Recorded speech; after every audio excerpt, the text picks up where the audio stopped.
GM and locomotive manufacturer Wabtec have signed a non-binding memorandum of understanding to partner on the development and production of electric locomotives using GM's Ultium batteries and Hydrotec hydrogen fuel cell technology. 40% of freight ton miles in the United States move over rail, and while it's a very efficient system compared to, say, trucking, reducing the carbon footprint of rail freight would be a great step in decarbonising the economy. Wabtec's first EV, the FLX Drive battery electric locomotive, is designed for use in consist, which means in a train with conventional locomotives, creating a hybrid train, and Wabtec says that it can save significant amounts of fuel, expense and emissions.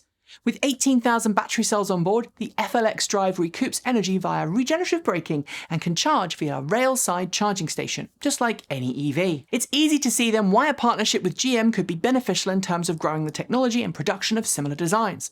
Hydrogen fuel cells are also a logical fit for a locomotive's use case. We're really excited to see where this partnership could lead. The Hyundai Ioniq 5 is a car that we're all pretty excited about. Even Winter, who had his Hyundai Kona EV repurchased due to last year's battery fire recall. But Hyundai EV's teething problems might not be over just yet. United Press International is reporting that the brand new Ioniq 5 is already having issues, in this case with coolant leaks that could cause overheating of the motor or power electronics and could, if rarely, pose a fire risk. According to UPI, Hyundai has acknowledged that the issue is real and attribute it to production problems. If the reporting bears up, and we wouldn't see why it wouldn't, a recall to address the situation is likely. Having problems in the early days of production with a new vehicle platform, though, isn't unusual. It's something you can almost expect from any manufacturer. But this is Hyundai, which has to win back goodwill from EV fans and owners burned, figuratively or literally, by the Kona EV fire debacle. The Ioniq 5 issue is solvable, but it's not a good look.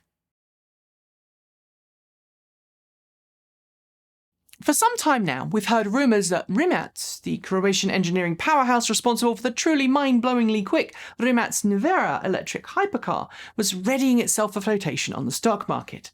And last week, German news outlet Manager Magazin, which is often the first to break big stories like this, claimed that that's exactly what's going to happen next year, with Rimac rumoured to be looking for a €5 billion, $6.06 billion valuation. Ahead of going public, the news outlet claimed that Rimac, along with Porsche, which owns a significant shareholding in the startup, will purchase Bugatti from Porsche's parent company, Volkswagen. While neither Rimac nor Porsche or Volkswagen are discussing the rumours, Bugatti has long been rumoured to be heading to Rimac. Given Rimac Nevera is quicker than Bugatti's Chiron, it certainly feels like a good match. If it happens, Rimac is expected to own a majority share at 55%, with Porsche holding 45%. Watch this space. When you think about all-American cars that are as American as apple pie, you probably think about cars made by the Detroit Three, Ford, General Motors and Chrysler. But according to the annual American-made list from Cars.com, if you're on the hunt for the most American car this year, you'll want a Tesla Model 3. The list ranks each car on sale today in terms of how much the vehicle was made in America. It looks into each car's supply chain to account for everything that goes into making that car, from how many US factory jobs that car's production is responsible for, to where actual manufacturing plants are for the vehicles and the parts, and where all of those parts are sourced. Coming in first place, Model 3 is closely followed by Model Y in third place. Given both cars share a lot of components, that's no surprise. In second, the internal combustion engine Ford Mustang, but not the Mustang Mach-E, because that's made in Mexico. And yes, I know, the apple pie originated in the UK. A few weeks ago, we covered the news that the city of Westport, Connecticut, which purchased a Tesla Model 3 patrol car 2 years ago, looks like it will save big bucks on its operating costs. It's not alone. Just last week, we heard about a Tesla Model 3 being operated by London Metropolitan Police after Tesla UK custom-ordered a patrol-spec car for the service. Then there's a Model X being operated by a force in Switzerland, a Model Y being operated in New York, and Thailand's police have been using Teslas since 2019. But now other automakers are joining the move, with both Skoda in Europe and Chevrolet in the US both announcing emergency service spec cars.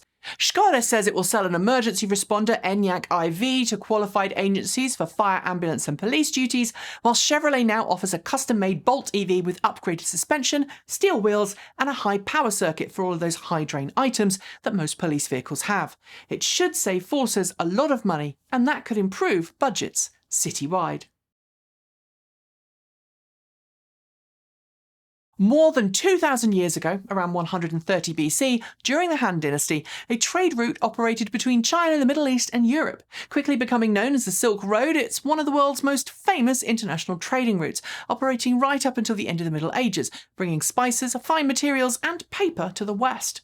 These days, the Silk Road is a well-known tourist attraction for both visitors to and residents of China, and Tesla has just confirmed it's completed a supercharger route along the Chinese portion of the Silk Road, from Zhoushan in the east all the way to the northwest border with Kazakhstan.